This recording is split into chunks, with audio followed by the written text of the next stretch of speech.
This is breaking news. And for their daddy John to come home from a London business trip. 4 days before Christmas, John, among 259 passengers and crew, boarded Pan American Flight 103, a U.S. flagged 747 flying from London to New York. Approximately 38 minutes into the flight, at 31,000 feet, the terrorist bomb exploded on board, scattering the 259 souls, the airplane contents and debris, over 845 square miles on the serene countryside and town of Lockerbie, Scotland. At that moment, 270 lives were shattered, and thousands of victims' loved ones from 21 nations were left to pick up the pieces. Regular people like you and me began a stalwart quest to ensure justice would be served by identifying and holding accountable all those responsible for the second most deadly terrorist attack against America in U.S. history. The victims' families pledged to pursue justice,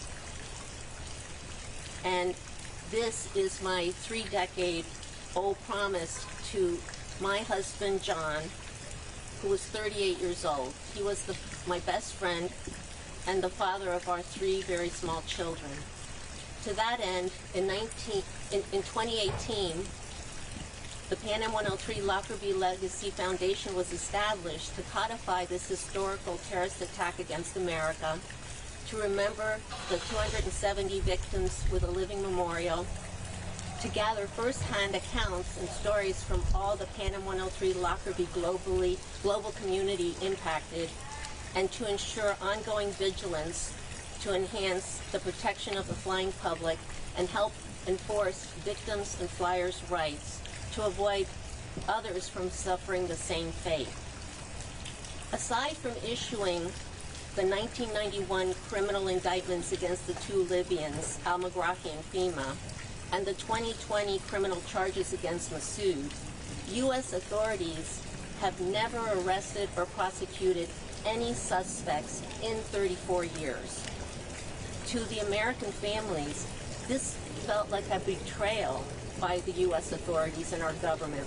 To the thousands of people who regularly pledge their allegiance to America and its flag.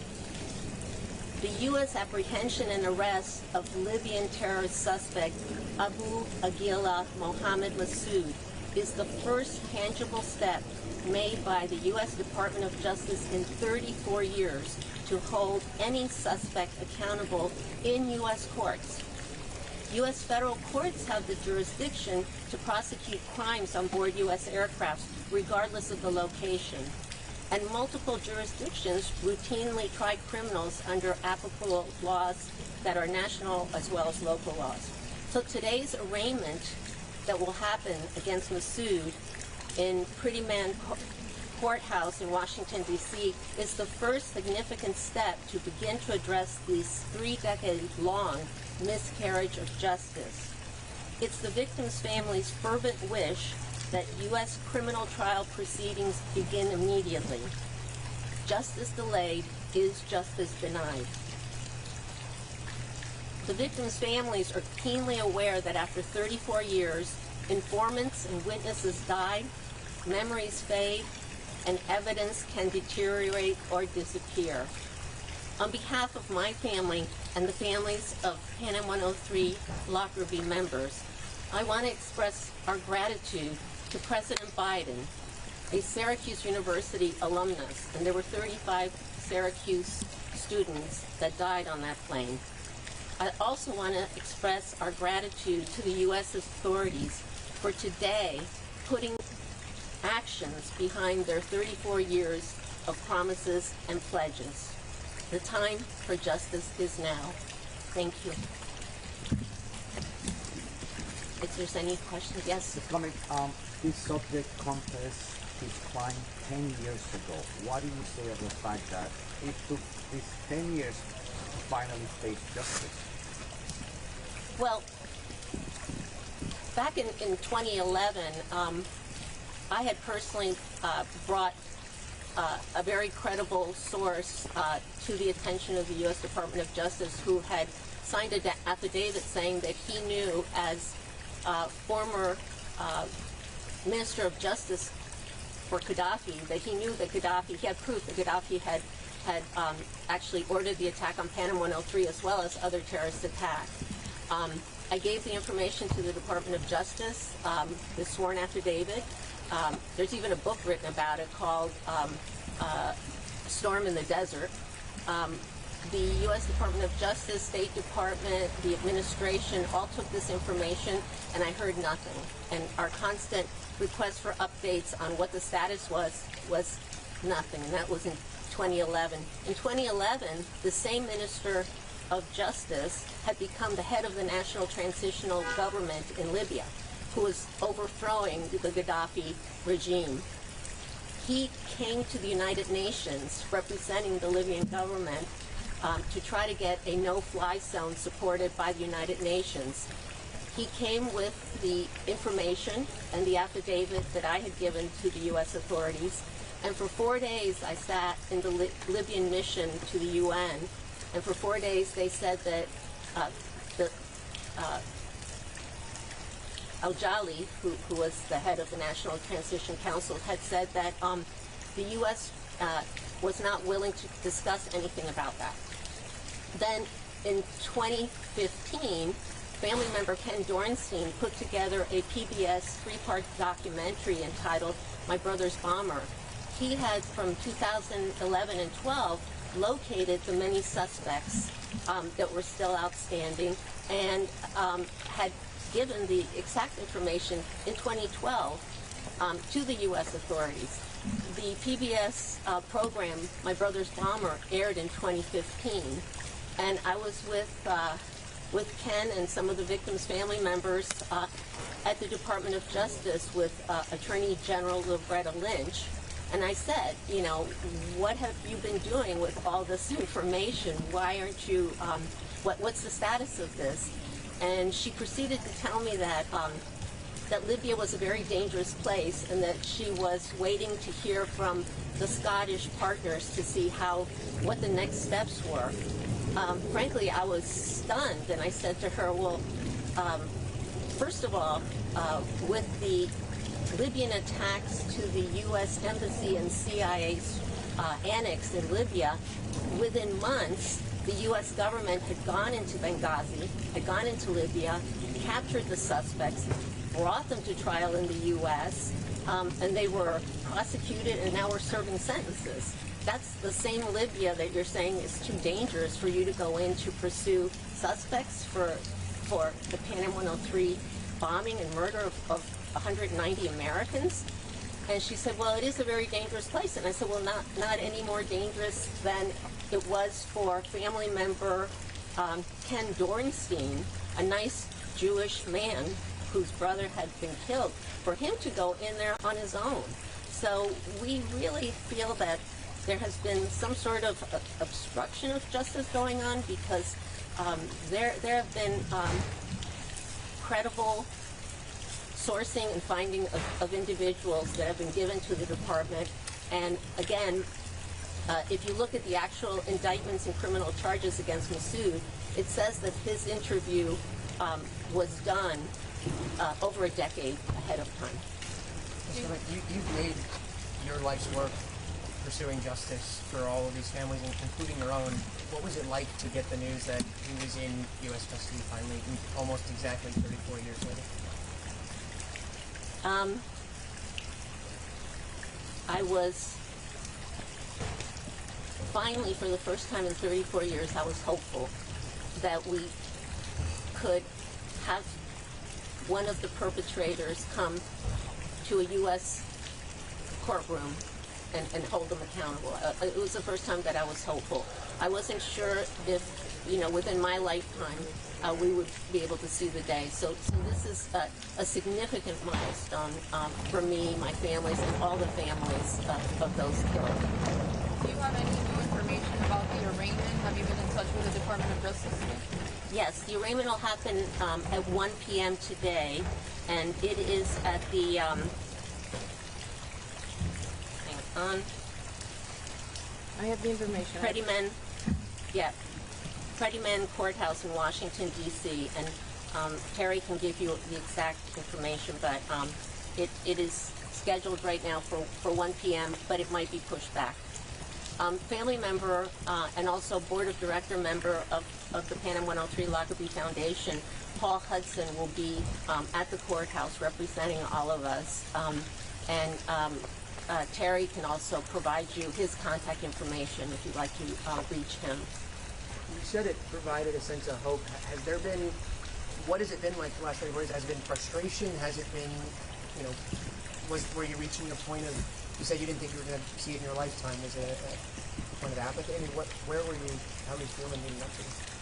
Well, I think all of the family members, particularly the American ones, have been felt betrayed, and but if nothing else you can say about me, I'm persistent, and I think so many of us who pledged to find justice. This button here, Pan Am 103, Time for Justice, was created in 1989. And whenever I would go to Washington, whether I was working at the White House on the Presidential Commission for Bill Clinton, a meeting with George Bush, meeting with the different attorney generals, this was on my lapel. As I said, this was the love of my life, and I had promised him that I would make sure until my dying breath that I was going to do what I could to pursue justice, as have many of the other family members, because this has not been my quest alone. What outcome are you hoping for Masood to come in if it goes to criminal trial in D.C.? What do you and the other family members of the victim hoping for judicially?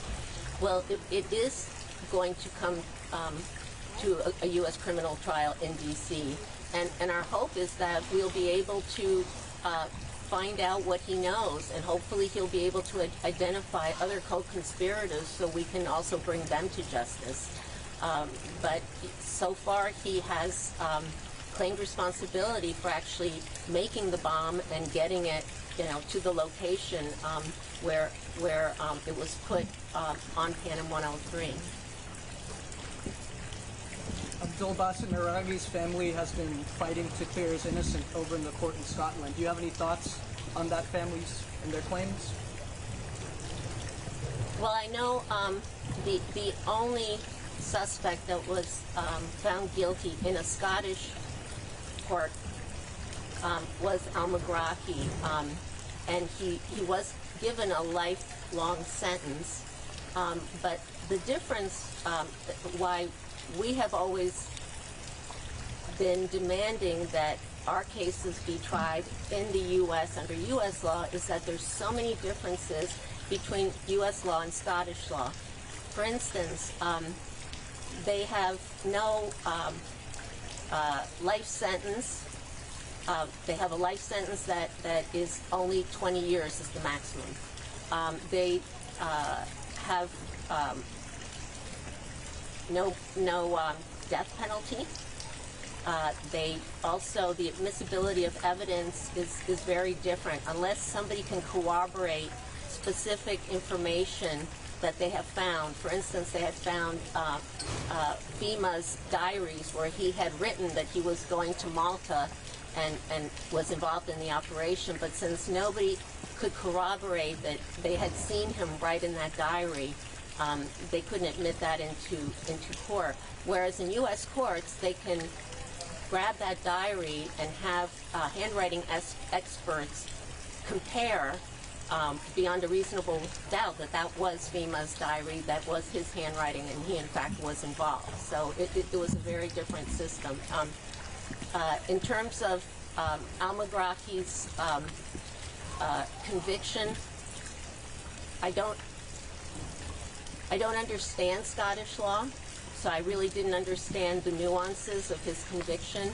And I know that right now there are many aspects of his conviction that are in conflict with the charges against Masood. So we're just going to have to go to the courthouse and hear the specifics of all of that.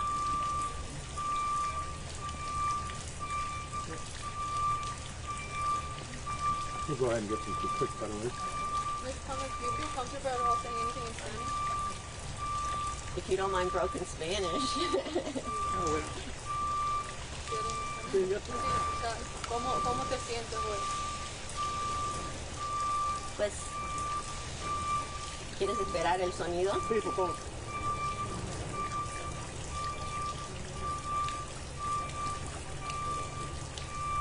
This is really a very quiet place until the neighbors, I guess, see media here, and then everybody takes out their trash cans and starts moving around their cars. And sorry about that.